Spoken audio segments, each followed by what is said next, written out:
Hello everyone, good evening. Thank you all for coming.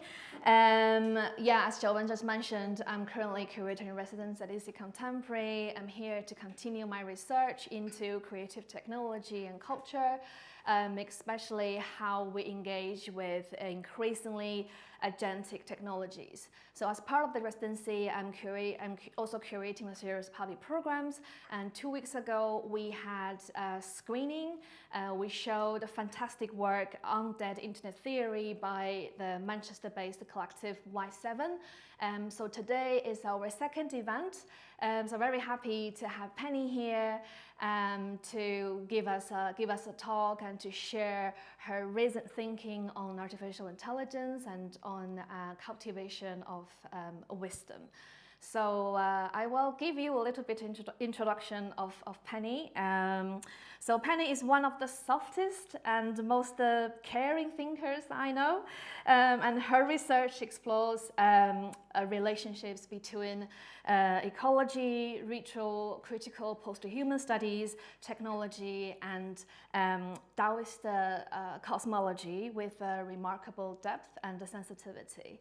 And something you won't find in her bio on the paper is she is a practitioner of animal communication and a radio host, and her program is called Purple Green. We were actually listening to her program while waiting before the event. And she is a caretaker of Christmas trees. So please ask her what that means after the event. And she is dedicated. She's a dedicated Hatha yoga practitioner, and that practice also shaped her thinking and writing on airflow and ecological sensing. And she's also absolutely making delicious tofu pudding noodles. So if you ever visit Berlin, please make sure to stop by her stall.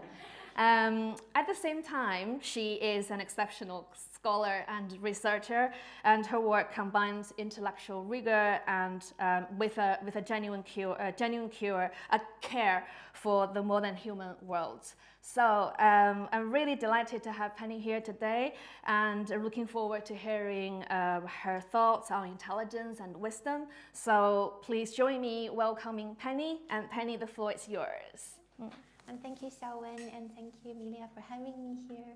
And thank you, Emilia, for such a lovely and wholesome introduction. It's really the best introduction I've ever received. Really appreciate it.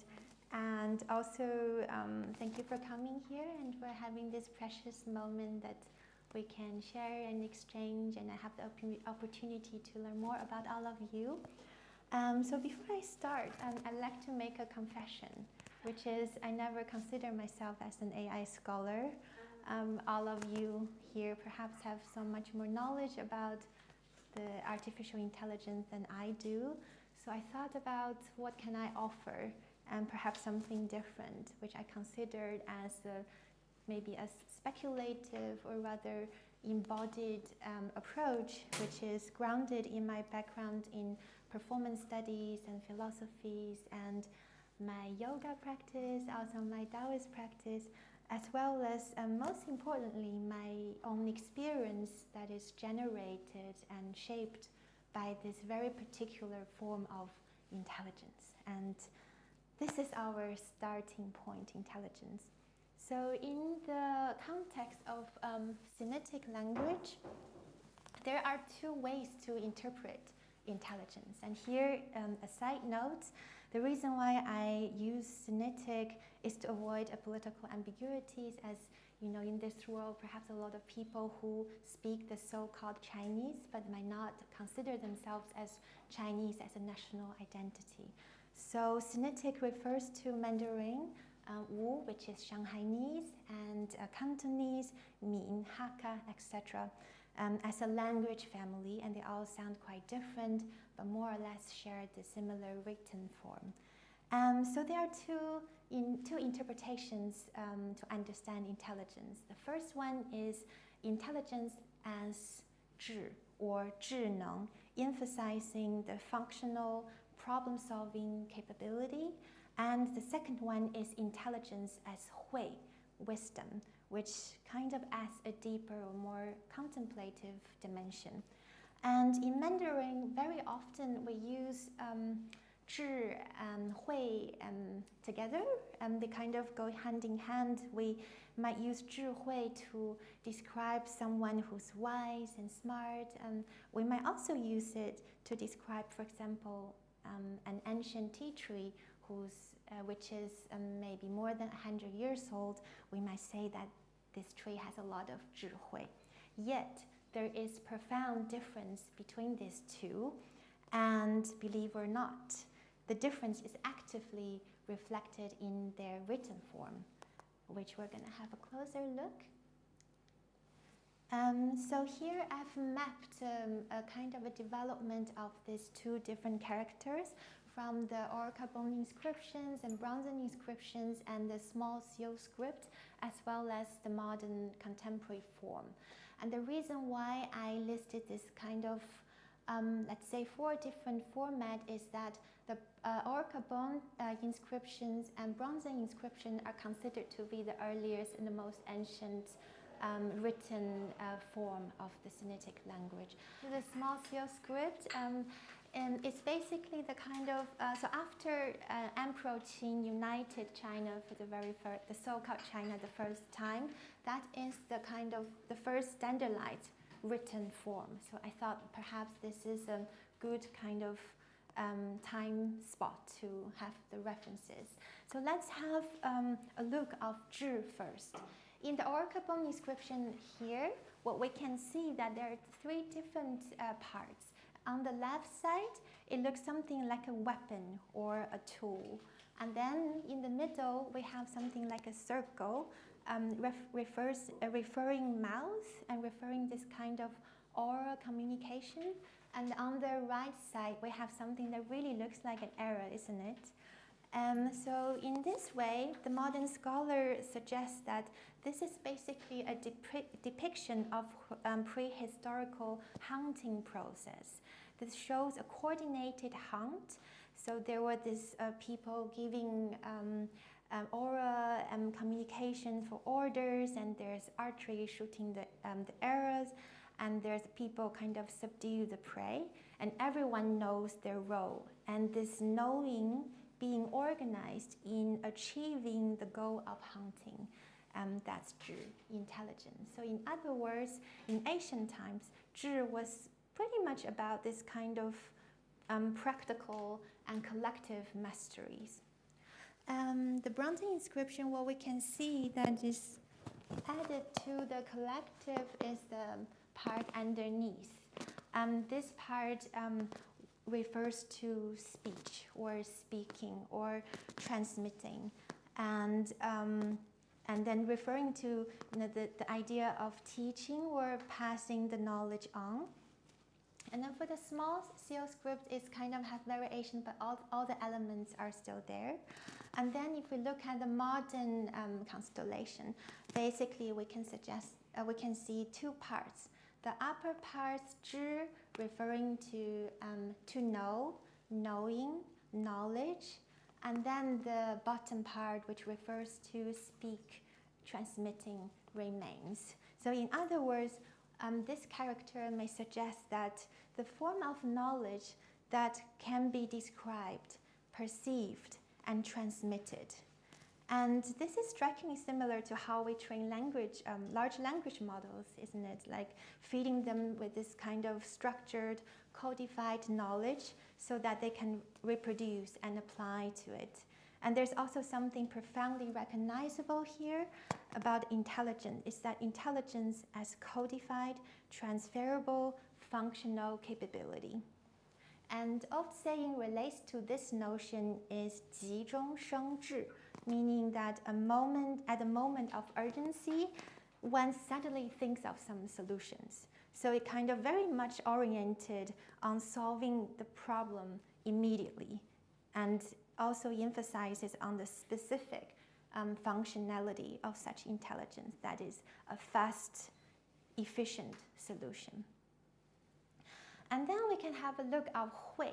So basically, there's no exact Orca bone transcription, that echoes with this hui, but we have the upper part, which is here. What we can see here is two hands holding on to licorice twigs.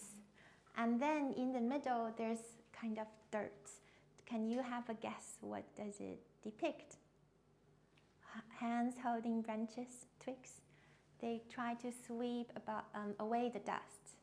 So, yeah, this is kind of like little earth and dust.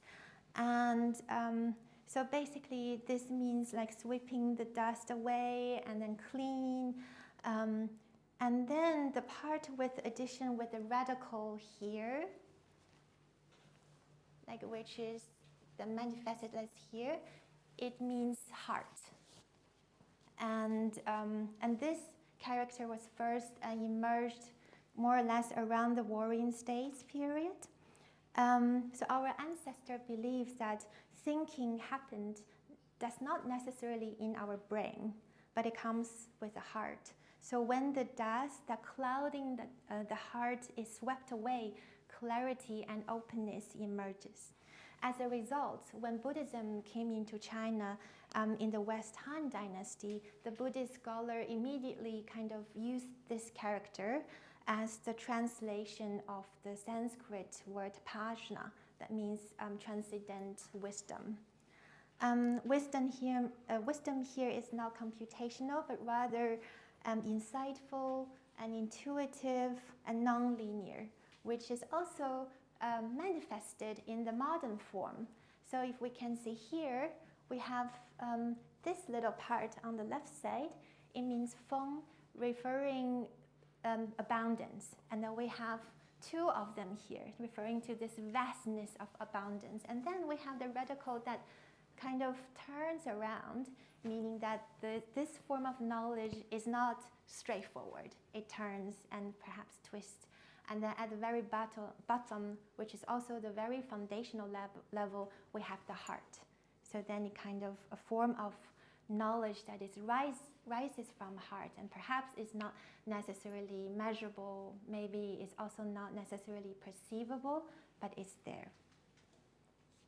And an old saying relates to this notion is 静即生慧, meaning in absolute stillness, wisdom is born.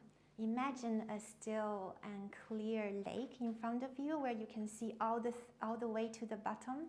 And our ancestor believes that when our heart kind of settles into this state, wisdom emerges.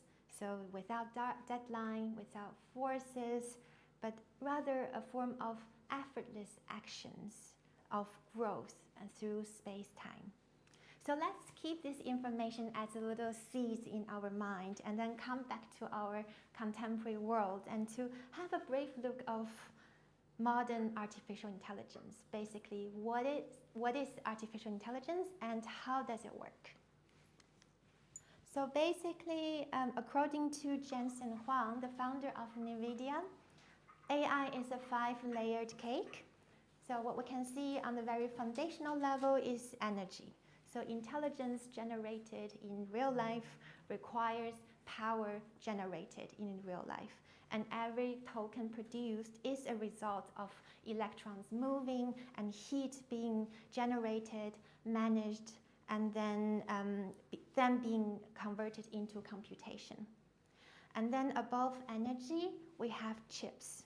So these basically are the processors designed to transform energy into computation at massive scales. And development at the chip layer determines how fast AI can react and how affordable the kind of intelligence becomes.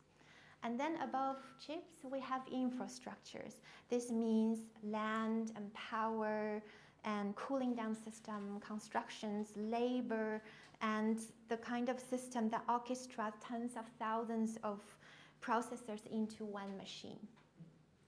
And then we have model. Perhaps the most familiar model is the large language model, but there's also protein AI, there's chemical AI, there's physical simulation, which could be implemented into advanced virtual reality technology, there's robotics and diverse autonomous systems. And then on the very surface, we have applications. For example, chatbots and self-driving cars, industrial robotics, and these are the applications that generated economic values and stuff. So Huang concludes that AI as an infrastructure, therefore NVIDIA does not only sell the chips, but the entire infrastructure, which then the company refers as an AI factory. But then there's a question comes to mind.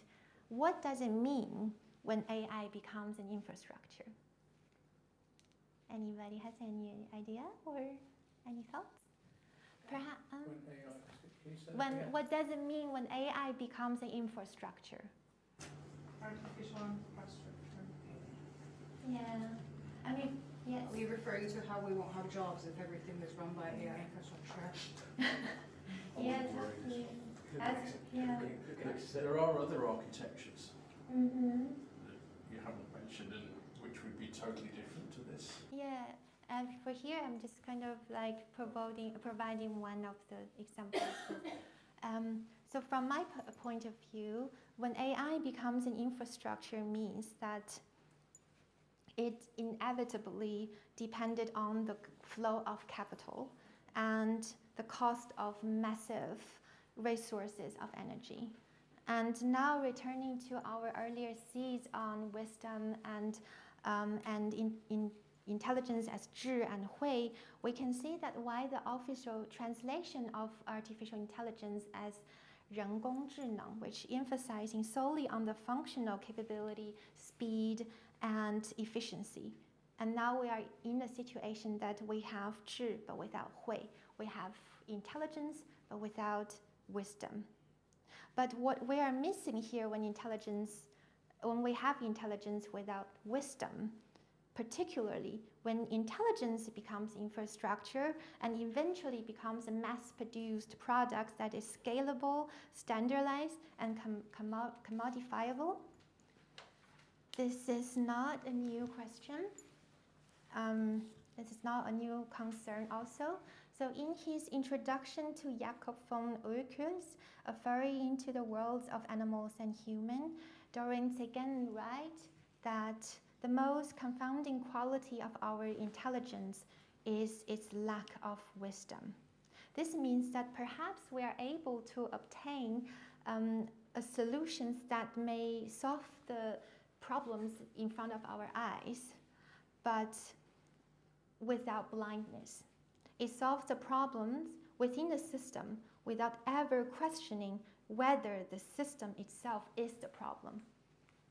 And as a result, James Bradle, in Ways of Being, argues that when we talk about AI, we're mostly talking about this kind of corporate intelligence and ignoring all the other kinds of things that any kinds of intelligence could be.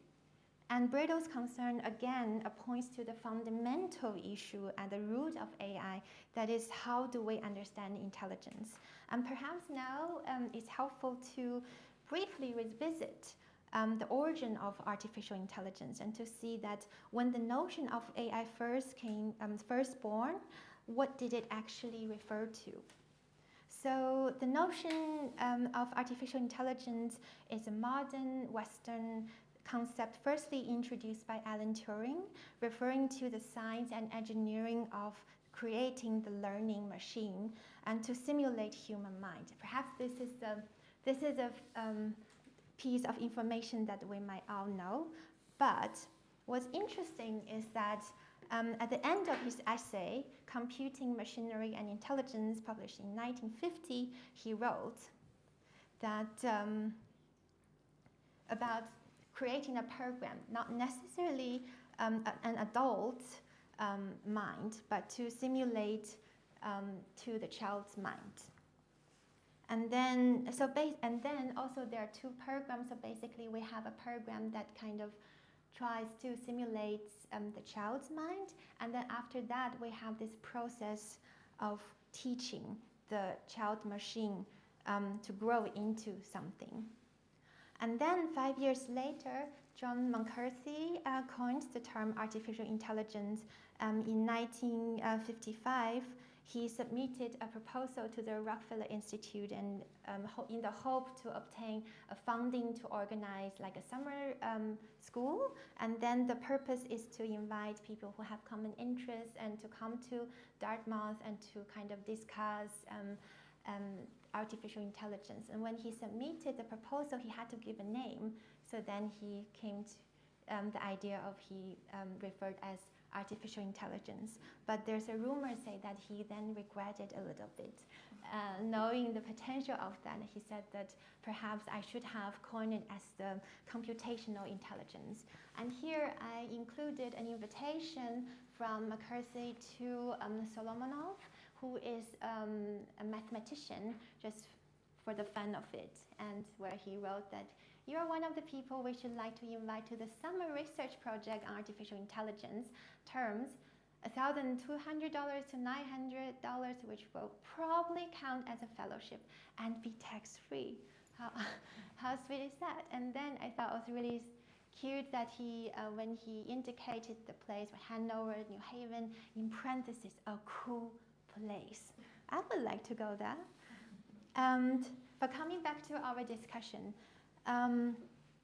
he said that in the proposal he wrote that the study is to proceed on the basis of the conjuncture that every aspect of learning of any other feature of intelligence can in principle be so precisely described that a machine can be made to simulate it.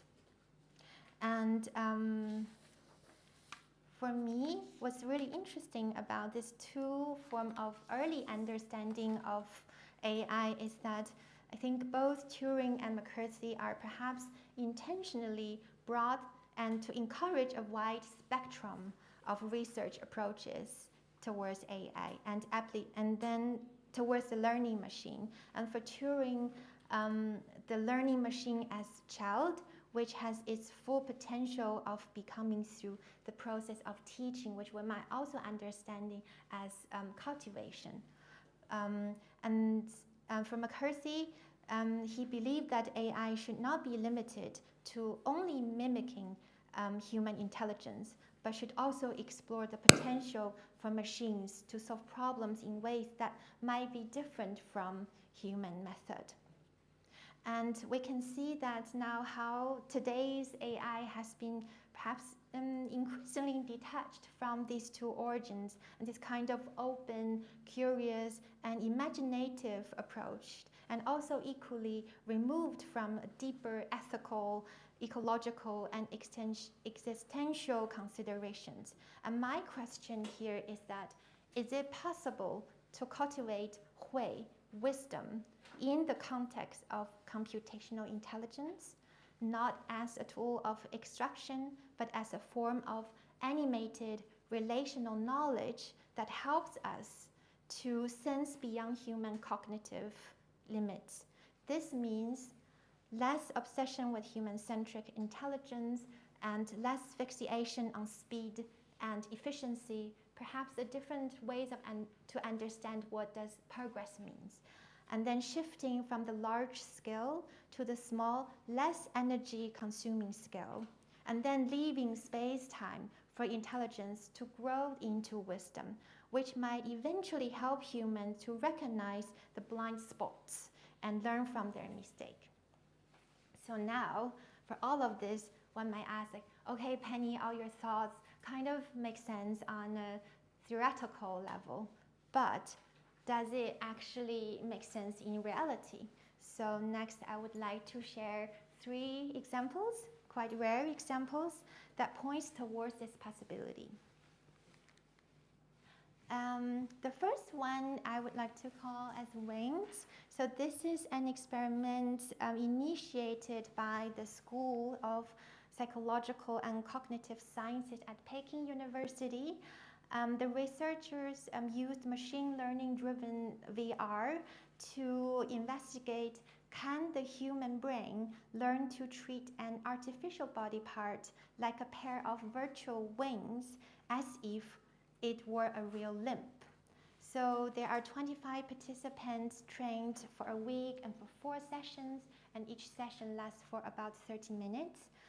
drawing on the study of the human sense of agency, that is, how we come to feel that we are the author of our own action when we initiate a movement. The researchers also incorporated the structural features of the bird wings into the design of VR flight training.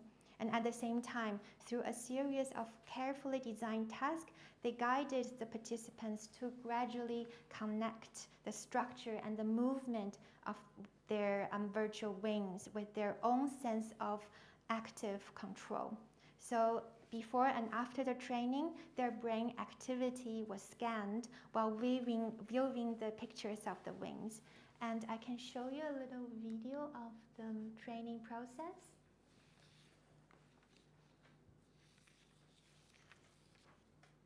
So basically, there was this waiting room, and then the participants would be getting a little bit more familiar with this virtual wings.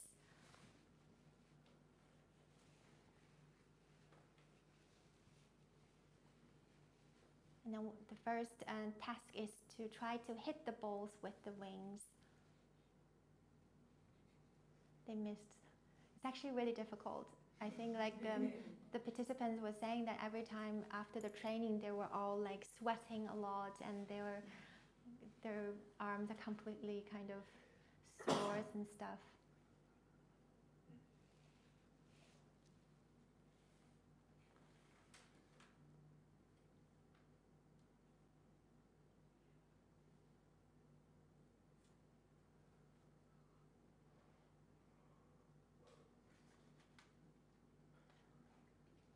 Flying vertically.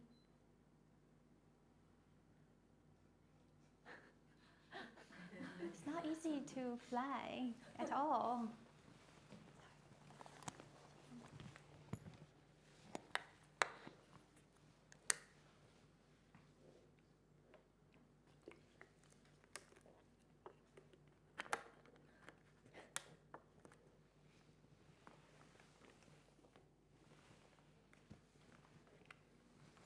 This is very difficult, I think.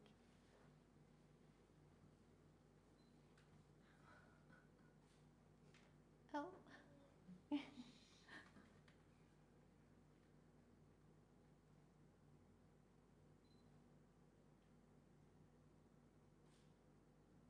Yay, she's really getting good at it.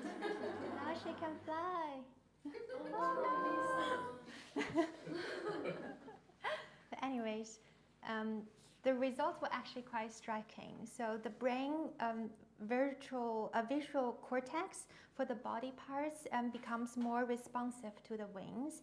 And then the virtual wings also did not replace the arms' existing neural response patterns. Rather, after a week of training, the brain's understanding of wings had grown closer to its understanding of human arms. So we are able to fly at some point. This means that the brain responded to the function or idea of wings not just from the visual familiarity, but through understanding the actual physical action.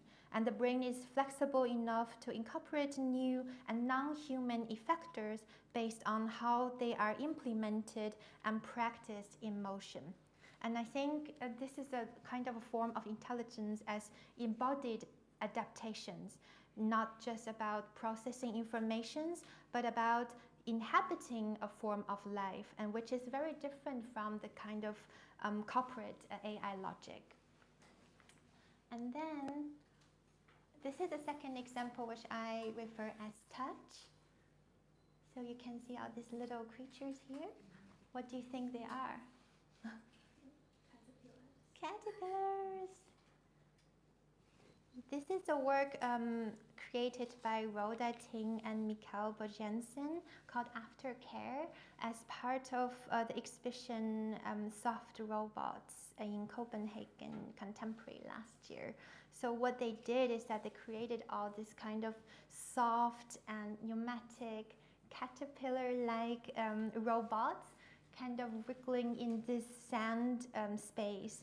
And then the visitors are invited to kind of physically interact with them, to touch them or to pet them.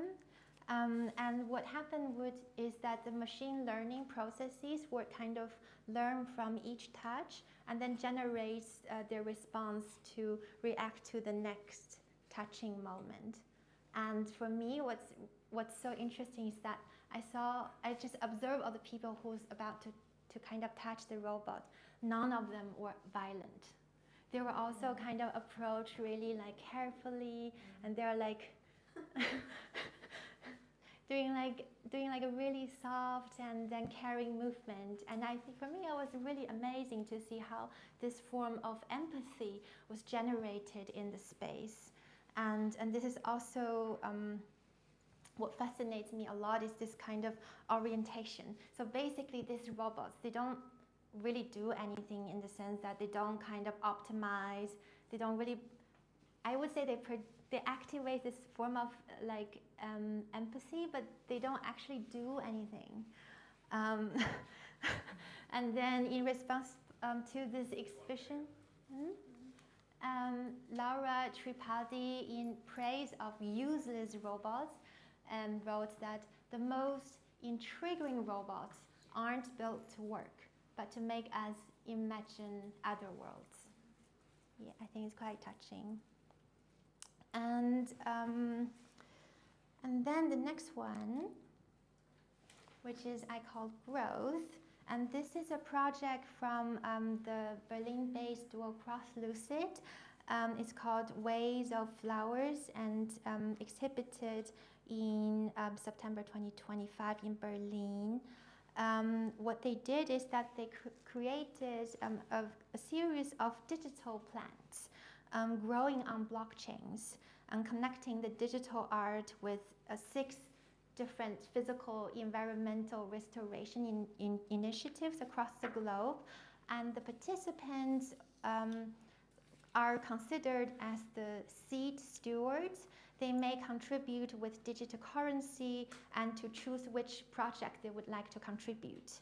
And then their contribution then directly shape the visual narrative of all the plant's growth and as well as the ecological impact. And I think this project is very fascinating in the way that I think it really goes beyond this kind of human-centric technological development, as it basically built artistic infrastructure that actively bridges technology, art, and the actual ecological restoration initiatives. And if you're interested, you're welcome to go on to this website and to have a look at the garden if you're, I hope they're still alive.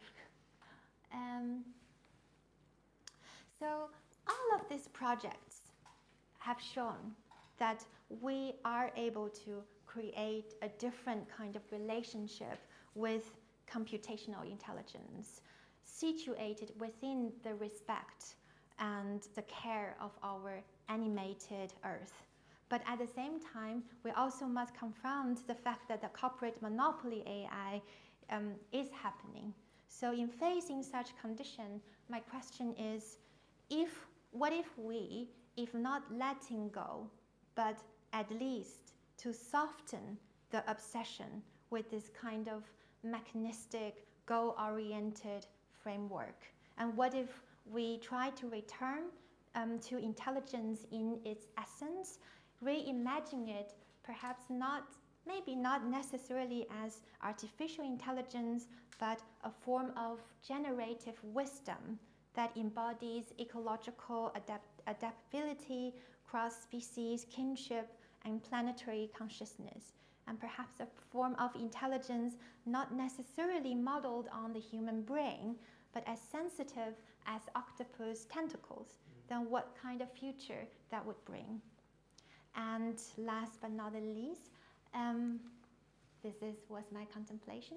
And then last but not the least, I'd like to end my sharing with a quote from the Chinese sci-fi writer Chen Qiufan. So when discussing with him about AI, he firstly questioned about the very notion of artificial intelligence by suggesting that the true intelligence should not be limited to imitating human thinking, but should transcend the constraints of human cognition and perception, helping us establish empathy with the Earth and other life forms in the universe. It should be a trans-species, trans-material intelligence. Thank you.